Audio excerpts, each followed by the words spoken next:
सभी को जय श्री राम, राधे राधे। कैसे आप लोग। मैं ईशा बेरी गंगा विहार कॉलोनी से।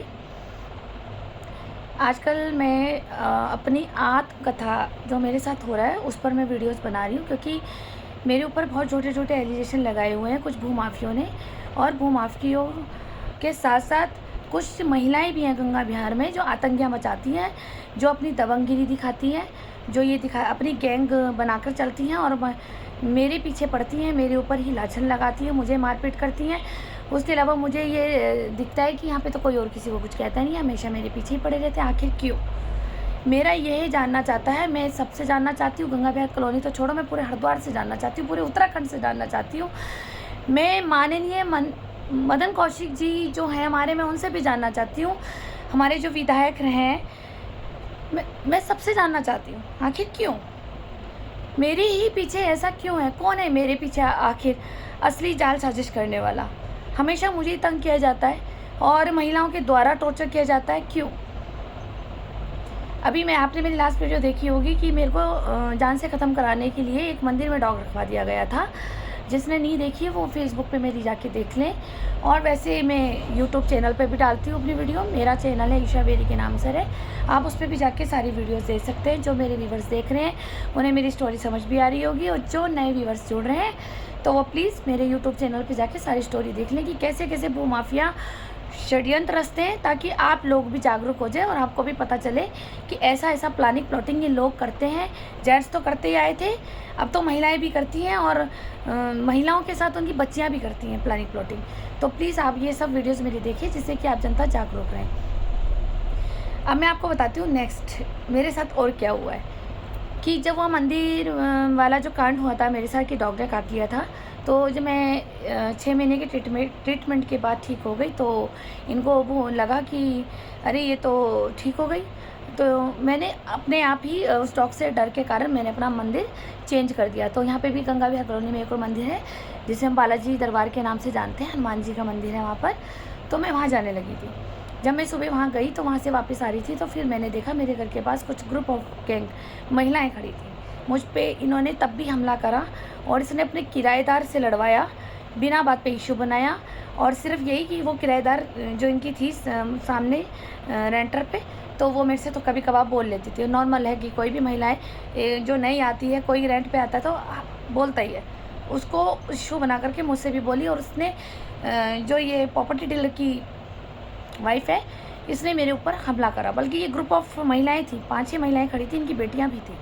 और मेरे को जो इन्होंने जलील करा, मेरे चरित्र के लिए करा, मुझे गालियाँ थी, मेरे पे हाथ उठाने की कोशिश करते हैं बार बार, और मारपीट कर देते हैं। फिर मैं अगर चौकी जाती हूँ तो मेरा चालान कटा देते हैं। क्यों? क्योंकि ये इनका ये जो हस्बैंड है ना, वो प्रॉपर्टी डीलर है, तो वो सोचता है कि सस्ते में सामान ले लो इनका और फिर बेच दो आगे महंगे में। इसका यही काम रहता है। इसलिए ये कहीं लोगों को कोई ना कोई प्लानिंग प्लॉटिंग और कहीं ना कोई किसी ना किसी कोई भी इशू बना देगा, ताकि वो प्लॉट सस्ते में या घर सस्ते में इसको देके जाओ, और ये नई पार्टी बाहर की लगाता है और उसको ये महंगे में 4 गुना रेट पे बेच देता है। इस तरह से ये करता आया है, और मुझे हमेशा नीचा दिखाती है इसकी वाइफ कि तू बाद में आई थी इस कॉलोनी में, हम पहले आए थे और ये हमारा राज चलेगा, हम ही यहाँ के कॉलोनी के मालिक हैं। ये इसकी वाइफ ने मुझे बोला था।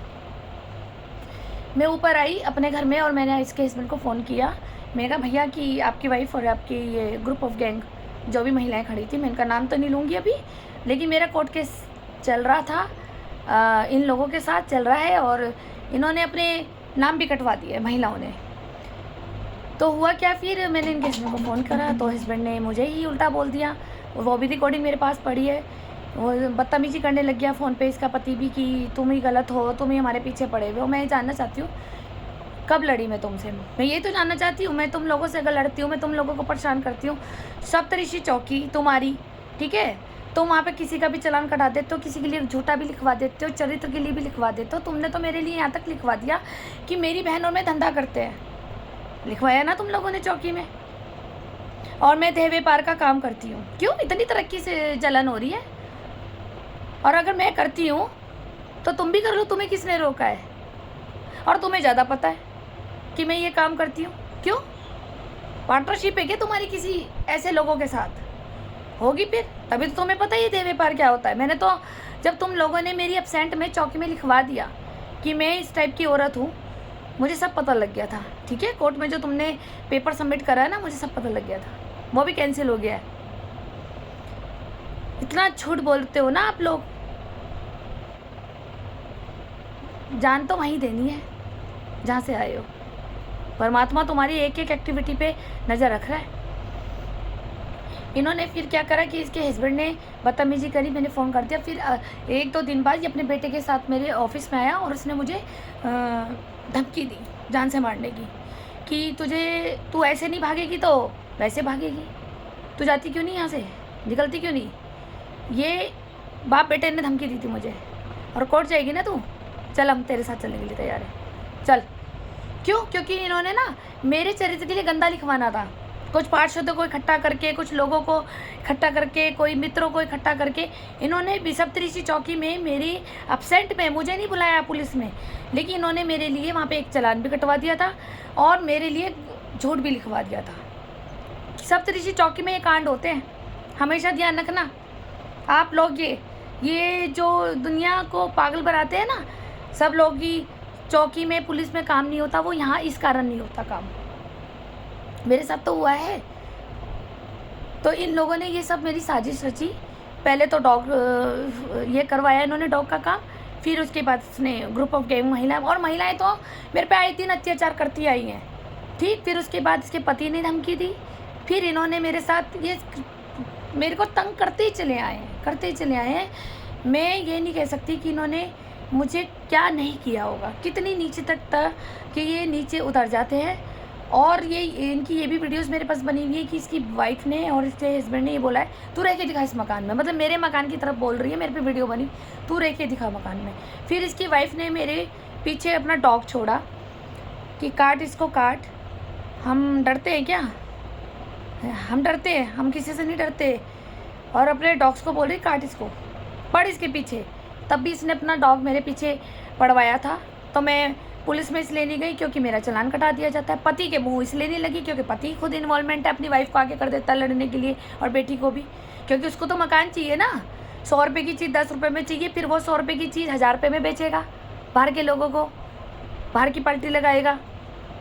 तो ये आए दिन ना यहाँ पे तंग करता आया ये मुझे। इसको पता नहीं कौन से मेरे से परेशानी है, कौन सा पिछला कर्मा मेरे साथ अटका हुआ है इसके साथ, जो ये मेरे से ही लड़ता रहता है आखिर की।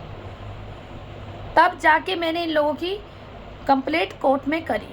अब मैंने कोर्ट में क्या करी है और कोर्ट में भी मेरे साथ क्या क्या हुआ है, मैं आपको नेक्स्ट वीडियो में बताती हूँ। धन्यवाद, थैंक यू। ऐसे लोगों से सावधान रहिए आप भी।